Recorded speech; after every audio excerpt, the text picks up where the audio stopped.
Okay, good morning. I'll give you an injury update best I can. Vaughn and Tyler still on PUP. Ed should be back this morning at Oliver, that is.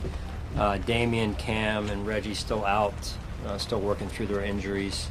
And then today's the last day of training camp in Rochester, and we're extremely grateful to the St. John Fisher staff and the staff of the Bills who have worked well together and gotten us through this camp, and it's been a productive camp, so it's always good to come up here, the way we're treated, and see our fan base in Western New York and the Rochester area in particular and beyond, and very thankful for how the St. John Fisher staff welcomes us with open arms, and I know they're getting ready to host their students and get the school year going, so again, extremely grateful.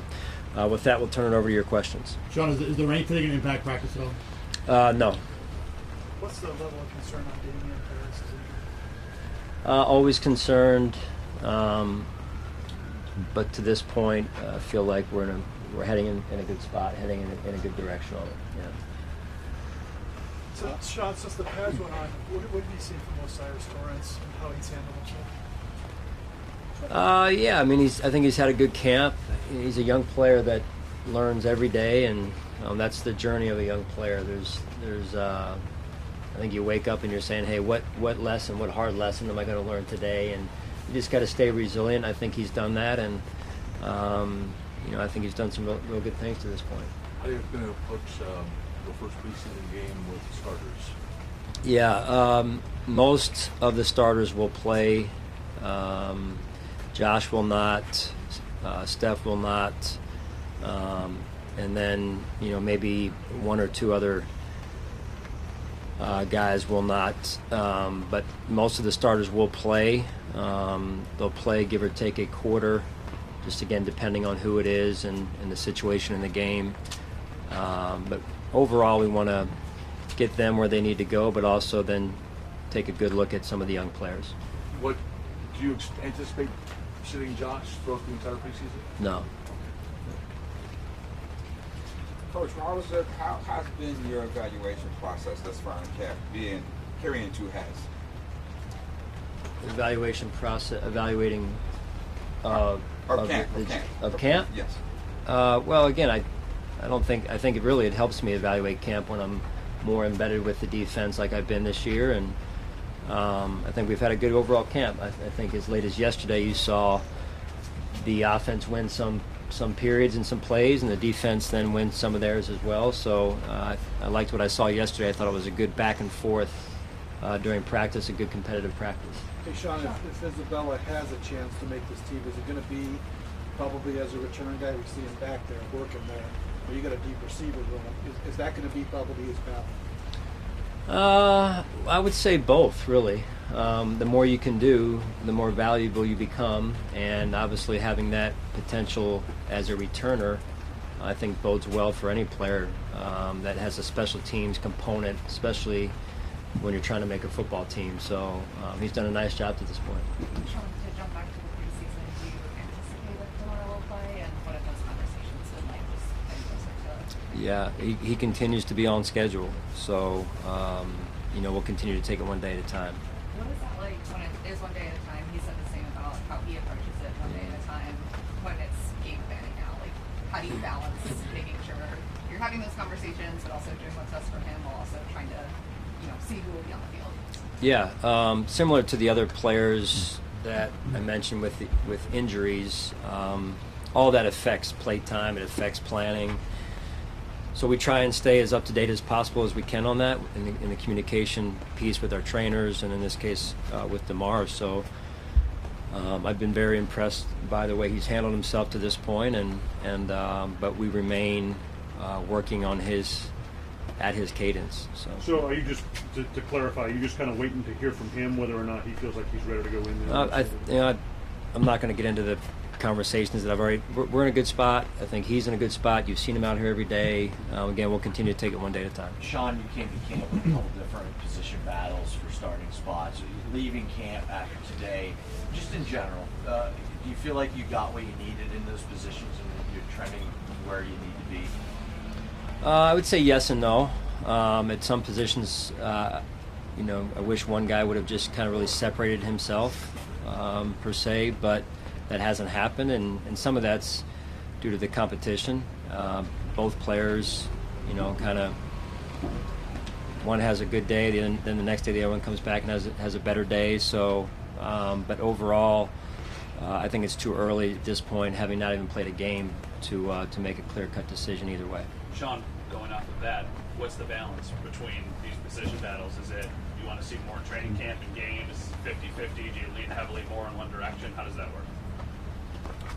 I think you evaluate the whole part, right? Just overall, how you factor in the practices, you factor in the red and blue environment as somewhat of a different practice, and now we'll be able to factor in a game, because that's ultimately the environment we're going to be in. So it's not a knee-jerk reaction in any way, shape, or form, but you factor everything that you can, and you also know day to day where we're at. So I'm anxious to see our players play.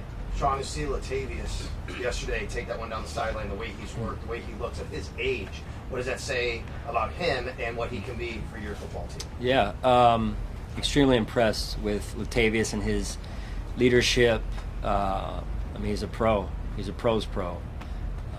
He's done a great job just coming in and embracing what we do and how we do things, and then adding his influence in our locker room, which has been good to this point. DeMar takes things one day at a time, as you put it.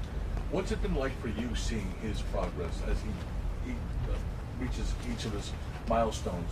Padded practice, being in practice, being in the red and blue game, and then whenever he takes that steps on the field for a preseason game, if that happens. Yeah, listen, this is to some extent uncharted territory for me as well, and all of us.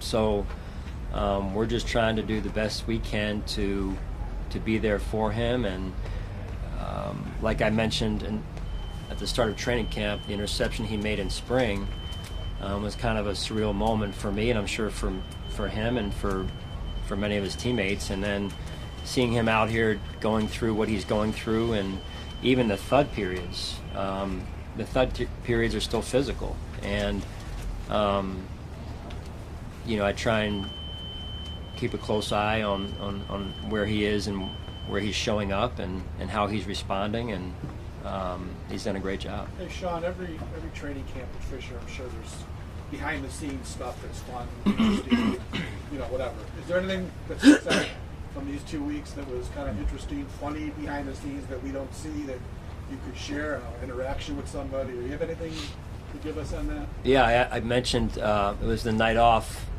I think it was, I've lost track of days now. What was our last night? Today's what? Thursday. Today's Thursday. It was Tuesday night, right? We finished our walkthrough, and the players were ready to get a little bit of 24 hours of away from me, away from the football world, and I said, hey, we're gonna scrap the night off, and we'll start the day off tomorrow morning, and instead we're gonna go to Pittsford Dairy, all of us together, and you should have seen the looks on their faces. They all love Pittsford Dairy, don't get me wrong, we all do. And I've been there more than once this training camp. But they also like their free time, and so they were not really happy at that point. So it was a good little practical joke, I guess. Sean, in addition to that, a big part of why you guys go away to St. John Fisher is to do that team building and get more of that chemistry going ahead of the season. Where do you feel like the team is at with that right now? Yeah, I think that this is a pretty close-knit group of guys. Ultimately the locker room will continue to evolve over the course of the season because of the journey of the season. But I feel like we've accomplished some of what we wanted to accomplish, and that'll continue to build. That chemistry, that rapport, the camaraderie will continue to build through the course of the season, and then obviously at the cut down it'll take a little bit of a new identity on at that point too, just because of who remains and who left. So, but all that Brandon and I try and factor in. Longer answer than you probably asked for, Maddie, but I think that's important, right? That we factor those certain personalities in as all the different pieces of the puzzle fit together.